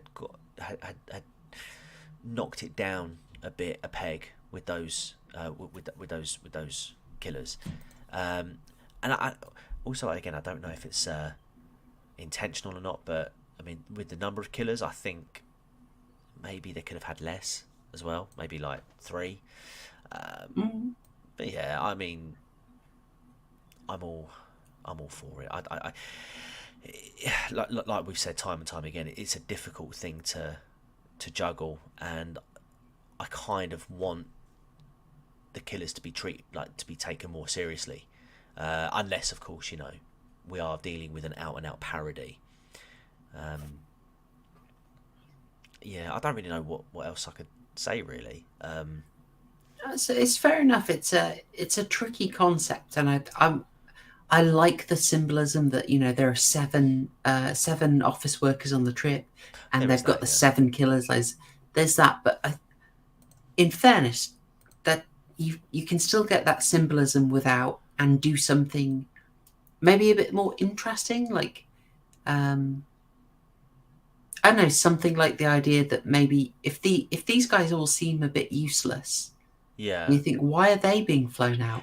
Maybe Palisade is flying them out to test the weapons on them, and the other guys are actually Maybe. Palisade employee. Something like that you could do. possibly, yeah. But again, I do like that we don't know much about the killers. I do appreciate that. But yeah, I again, like, a lot of unanswered questions, speculation that can be had. I think that's pretty cool. But yeah, I just felt like, if you were gonna, this is just me personally, I feel like if you're gonna make them a bit comedic, then let's have that from the outset, or at least do more of the comedic parts, like what they did with Jill and her death. Like I said, I really like that. But yeah, when they again with, I think it's Philip, isn't it? Is it Philip the boss? What's his name? Yeah. Was it Richard? Oh, Richard. Sorry, yeah, Richard. Yes. When they encounter him and he's standing on the landmine, I suppose that was a bit believable as well. Kind of like, well, you're buggered either way. So they just sort of mock him. I wouldn't say that would be sort of the comedic side, comedic moment from them. That felt a bit more believable. But yeah, when they're going over the little, like, when they're walking past him, or sort of on that little beam, and he lets his foot go and it doesn't go off, a couple of seconds delay, boom. I like that. But then, like the fight scenes and things like that, it was just a bit like, okay. You're more efficient. Why are you being inefficient now? Come on. I see what you mean there. Yeah, you do see the power levels. Do you think it's fair, like, the power levels go up and down?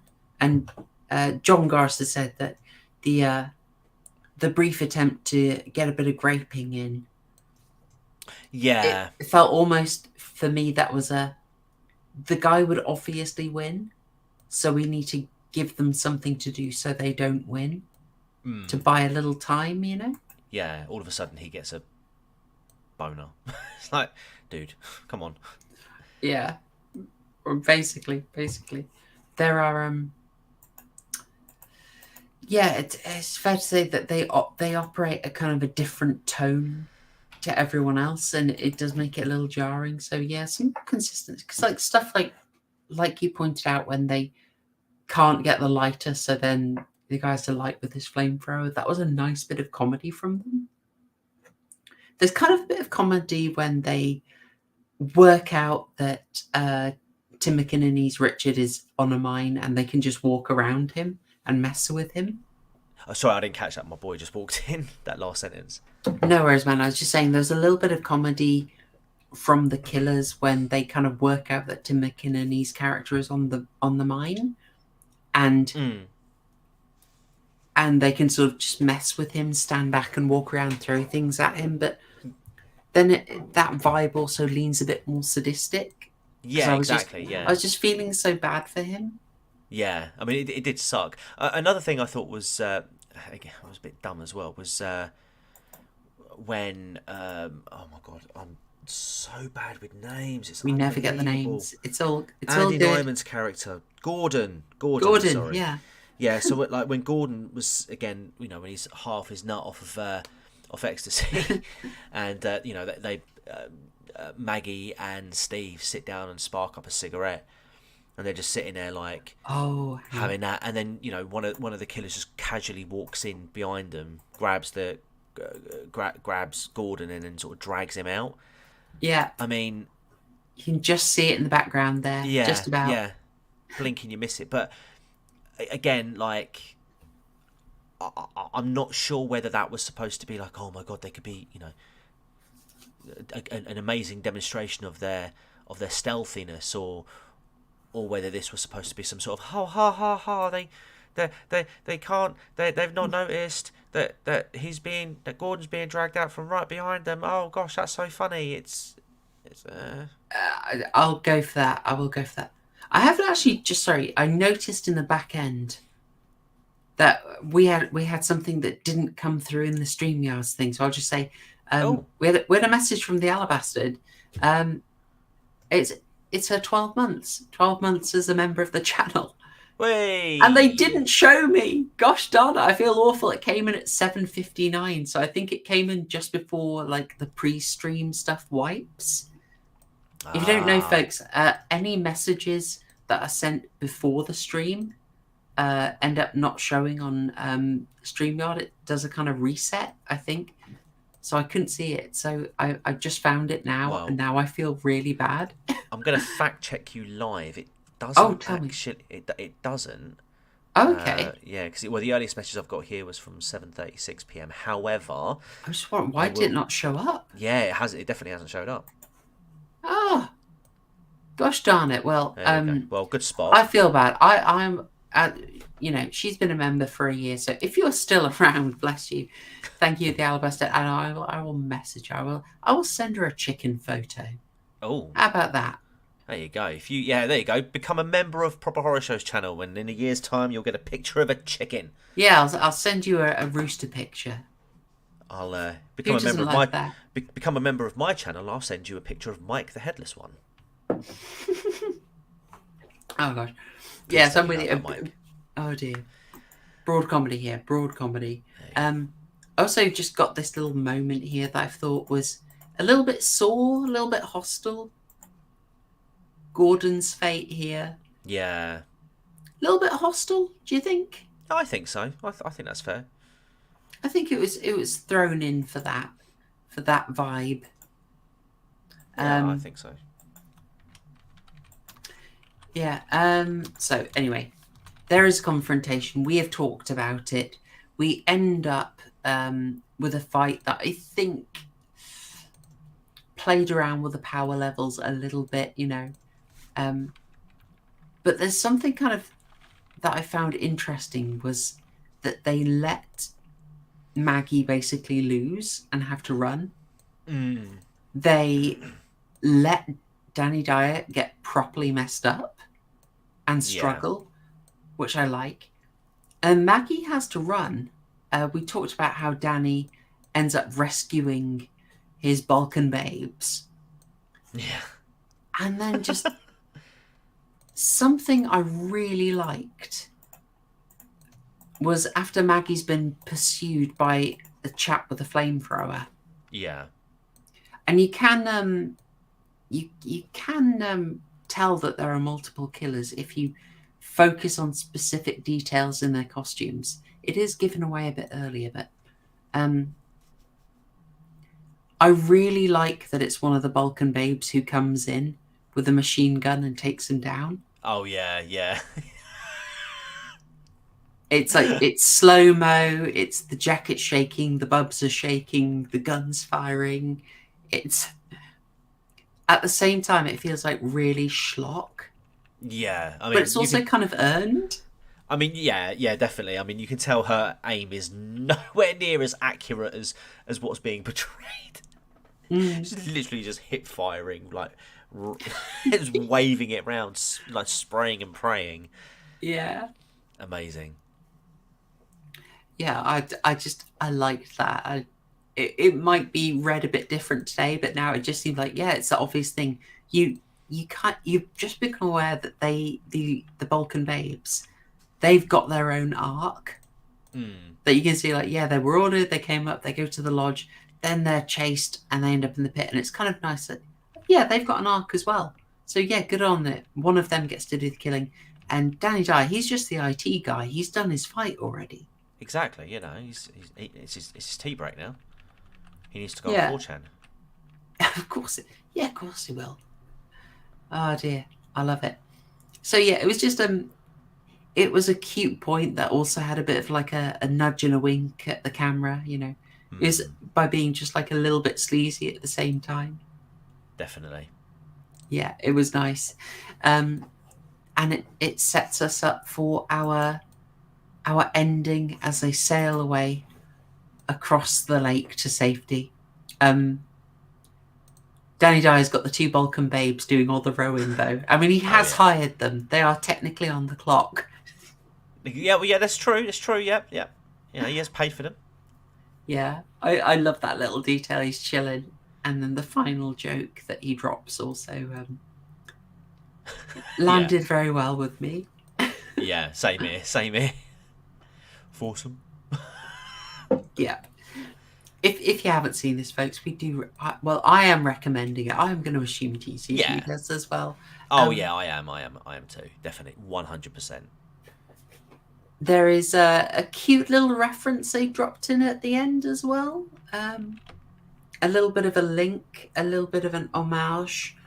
As I said, Christopher Smith does try and give you value for money.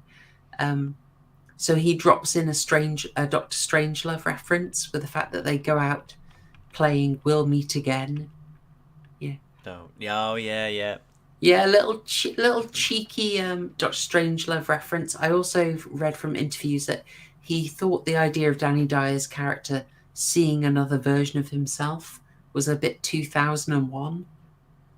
Okay. So like in the trippy dream sequence at the end. I was like, okay, that's interesting. Yeah. I We got? like that. John Gors. Yes, hostile Serbian films especially. Yeah, you get very dark and gritty stuff from Eastern Europe. The other one that's coming to my mind, not strictly a horror film, but was it 4 months, 3 weeks, 2 days? It's an older Romanian film. Very, very interesting. I would recommend. Yeah, they go for this dark stuff. I'm trying to think. Do other Eastern European horrors come to mind?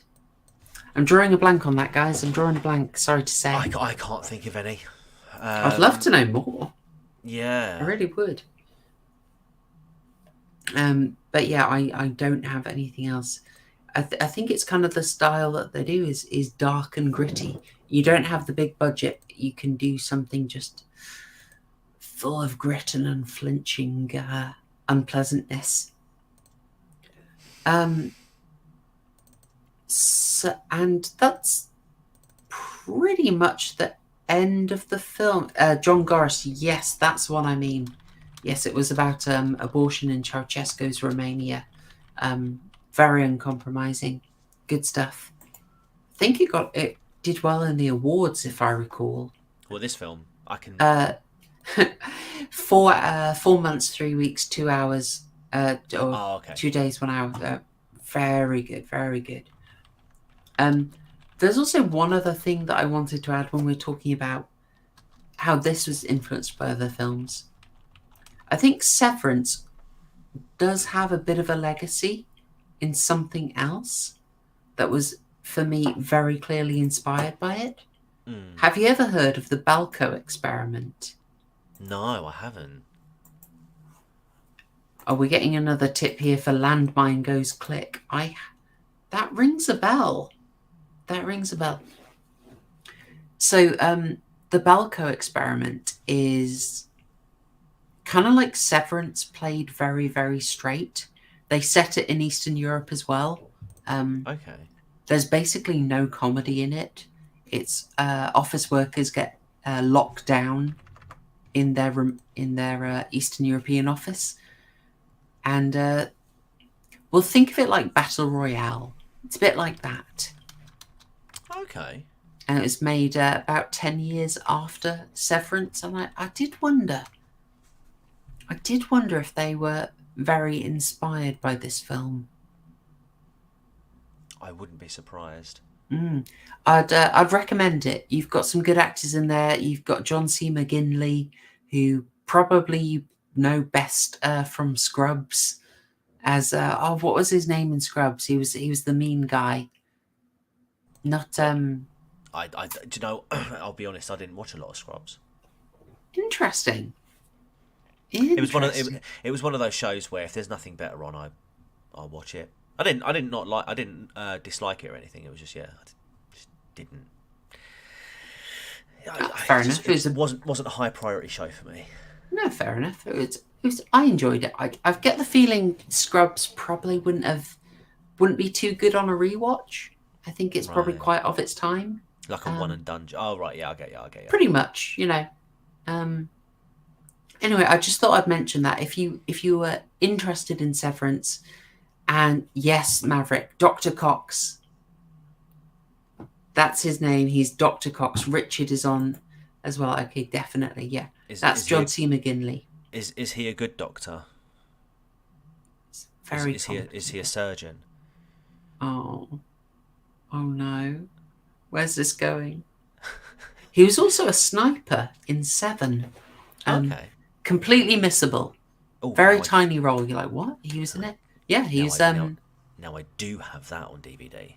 Yeah, you're gonna see him. Well, it won't. You didn't watch him in Scrubs, so you won't know. Richard Arrett is dropping the law here. He was in Highlander too. Oh my goodness. Oh, banging. Yeah, John C. McGinley in all sorts of weird films. Crikey. What, Maverick? Let me know. Maybe it does survive. I remember watching it so much, like, a scary number of years ago, and I just thought I'd never gone back to it, and I'd wonder, does it hold up? I'd just be interested. Anyway, so if people watched Severance and they thought, they want to see it played 100% straight, I would recommend the Balco experiment. It takes quite a lot from Battle Royale, including some stylistic montage choices, but you probably would enjoy it. Anyway, that's kind of everything I had to say on Severance. So I'll just finish with Andy Nyman being really happy clappy. Yay! He's so pleased with himself. I can't remember the screenshot we ended it on last week, but I know it's a lot more positive than this week than it was then. It's so much more positive, isn't it? Yeah. Did you have anything else to say on Severance? No. I think it's one of those hidden gems, that. And I sort of rail on the killers quite a bit, but it honestly doesn't, like, for me, it honestly doesn't detract from the film, because I think the main cast of it's a well cast, well written film. It is I would say one of Danny Dyer's stronger performances. And yeah, it's definitely one that I would recommend. And yeah, it's a gem, diamond in the rough, if you will. Like, do you think it's fair to say, like Creep, it's a bit forgotten? And if you dig it up, if you're just thinking Creep is just like a weird monster slasher with a bit of torture, if you think this is it's just a horror comedy, I think you're missing out. Like, definitely. Yeah. Yeah, definitely. Yeah, it's a gem. So I don't know if that counts as does that, is there anything else we could wrap it into a sort of closing thoughts and score if you want? I suppose I think the scores. Yeah, there's not really much else I can say really. It does the job well. It's Yeah, fair play. What would you give it score wise? And by the way, chat, get your scores in. I'll be very interested in what you're thinking of this one. Yeah, So I start would those burgers coming in, chat. I would give it a very commendable 8 out of 12 burgers. Plenty of ketchup, so much ketchup. Throw in a leg of man in there. You know, it's good. It's very good. It's an enjoyable film. The comedy moments in it do, for the large part, work. As I say, they could have toned it down a little bit on the killers, you know, because again, the impression that you get from them at the beginning isn't exactly, for me at least, how they're portrayed towards the end of the film. They are a bit incompetent towards the end, where, like I say, at the beginning, it's you so don't get that impression. Yeah, but yeah, I think, you know, it's a decent slasher. Yeah, I'm just going over old ground. 8 out of 12. 8 out of 12. Lots of blood and lots of legs. Very, very favourable. I think that's fair. That's very fair. With teeth Yeah. and mushrooms, I like that, Enriab. Oh yeah, here they come. Here we go. Teeth and mushroom, lovely. Yeah, I tend to vote a little bit lower score when it's a horror comedy, because I just find that combo doesn't work for me as well. Because everything you said, you're not sure which way to go with it. It's a really tricky combo to do. It juggles it fairly well, but I think that does set a bit of a capper on it. But overall, what I'd be saying is it's another example of Christopher Smith being happy with a bit of ambiguity, doing some really good stylistic things, and taking something that could just be a fairly normal genre piece and just bringing it up a little bit, with that extra creativity, that extra depth, a little bit more work on the characters, though I'd say probably not as much as in Creep, just because there's so many more people. You know, I think Toby Stevens and maybe even Maggie didn't have as much going on as they could have. Yeah, no, I agree with that. Maggie's fun. We like Laura Harris. We're very happy to see her, but she doesn't have as much going on there, you know. And little gems like Babu Sisay's Billy and Gordon, big fans, and it makes the most of Danny Dyer. So for me, if I'm getting the score in, I think 8's fair.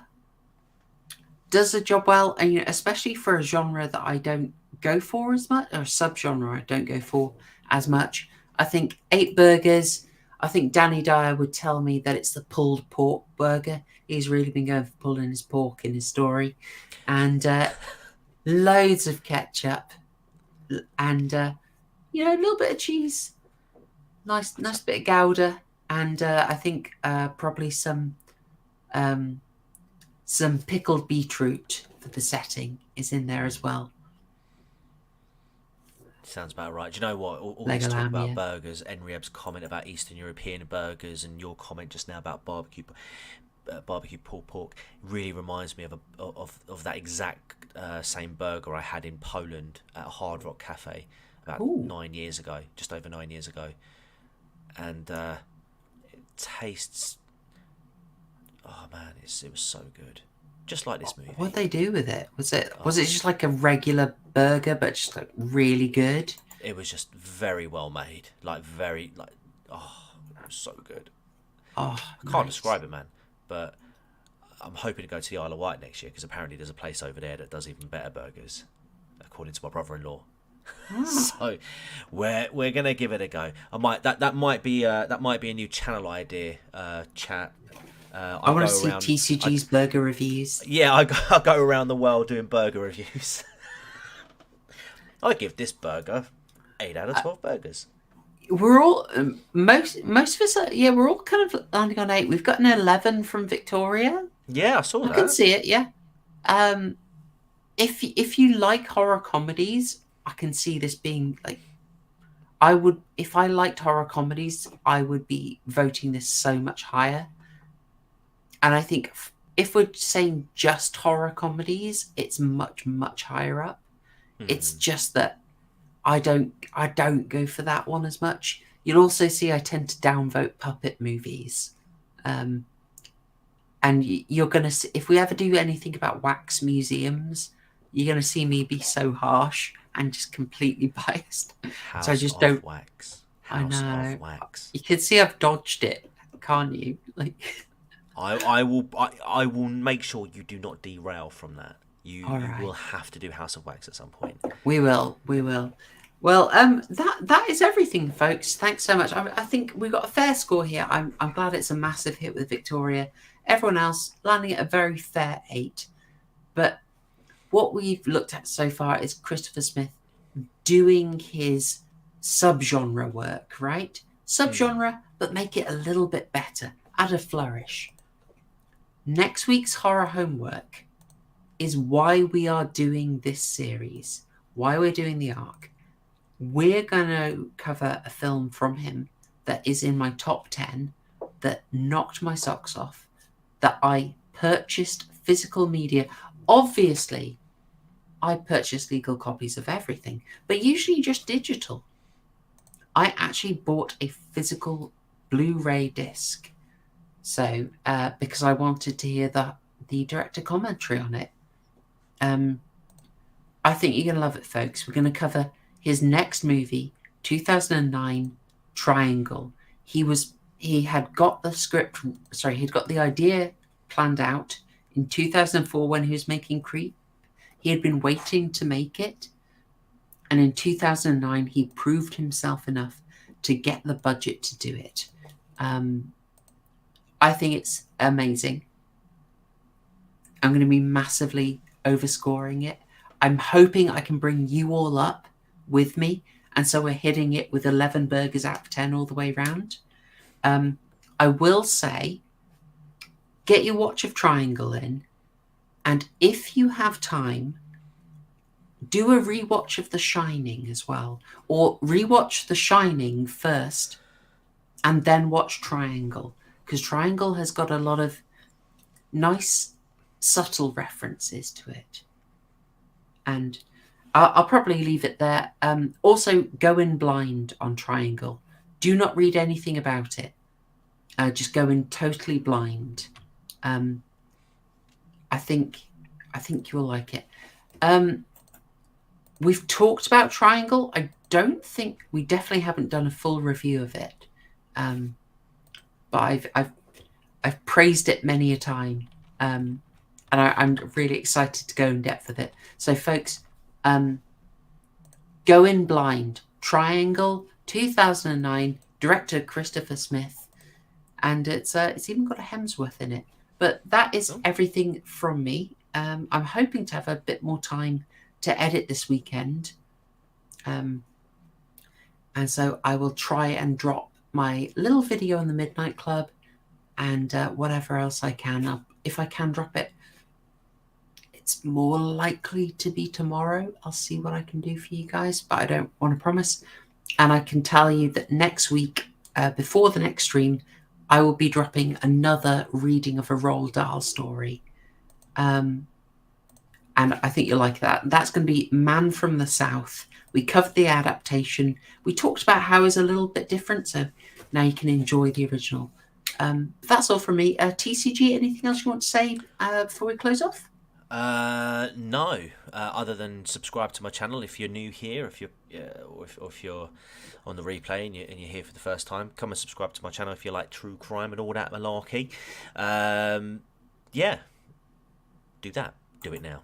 Do it. Yes, excellent. Do it. Oh, one other thing, folks. I thought I'd say special request from me. I am so close to getting 4,000 Oh, subscribers. yes. We're like literally, it's so close. It's painfully close. It's like under 20 people.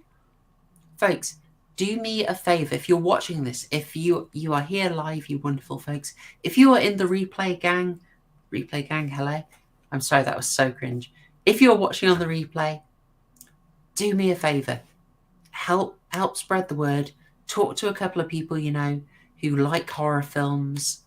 Tell them about this channel. If there's something you think they'd like, let them know about it. Send them one of the videos that they would be interested in the best of list. Maybe the video on Saw 3. Maybe the Invasion of the Body Snatchers mega video. Actually, that's massive. Maybe something a bit smaller. But spread the good word. I would love to be over 4,000 by the end of the weekend. That would be so good. And I think that's it. All right. That is everything. We've just crossed the 2-hour mark. We've talked way longer than the length of the film, as we always try to do. But I think that's everything from me. So massive thank you to you, chat. Keeping it nice and lively, giving the scores, giving your thoughts. And as ever, TCG couldn't do without you, man. Pleasure as always. Thank you. Lovely. All right.